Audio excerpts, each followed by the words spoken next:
have a femur. Therefore, we are all at some risk of breaking a leg. Same with the brain. Because we all have a hedonic system, we are all at some risk of becoming addicted.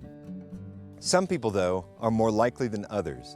The blueprint for their brains, their genes, leaves them more vulnerable to addiction. Genes can create differences in how people respond to drugs. Dr. Mark Schuckett at the University of California at San Diego has found a genetic difference in the way people respond to alcohol. Some people are genetic low responders. It takes more alcohol to get them drunk, so they drink more. Their genes make them more vulnerable. Other people are genetic high responders. Their genes make them less vulnerable. Somewhere between 40 to 60% of the vulnerability to addiction is purely genetic. But genes are not enough. They can get a person to addiction faster, but something in the environment has to turn those genes on.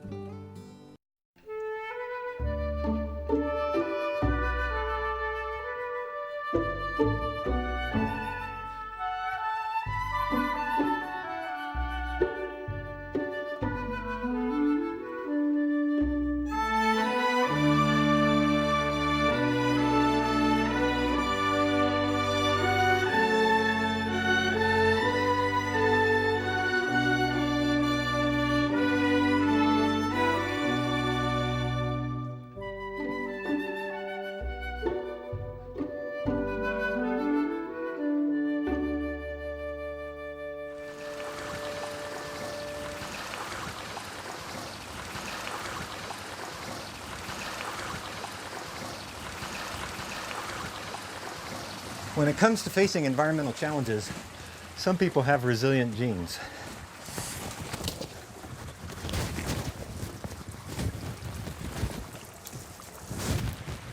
Much the way this rock, because of its chemical composition, is hard rock.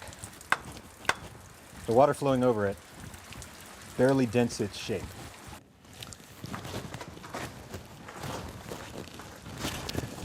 But some rock is soft rock. Water shapes it quite easily. Water shapes rock the way the environment shapes our genes. Our experiences, both good and bad, change our brains. Some brains are resilient brains, kind of like hard rock. They can take a lot out of life and not get too bent out of shape. But some brains are more vulnerable. If they were exposed to drugs and alcohol and a rough environment, it might not take much to get them addicted. It might seem like hard rock is always better rock. But if all rock were hard rock, think of what we would miss. We might never know the beauty of rock shaped by water. Likewise, it might seem that it's always better to have a genetically resilient brain.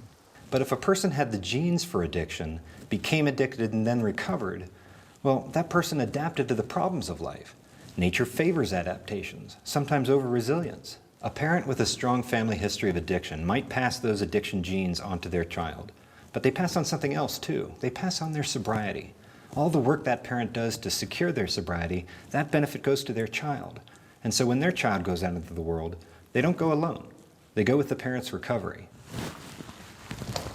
Genes are powerful in addiction, yes, but recovery is more powerful.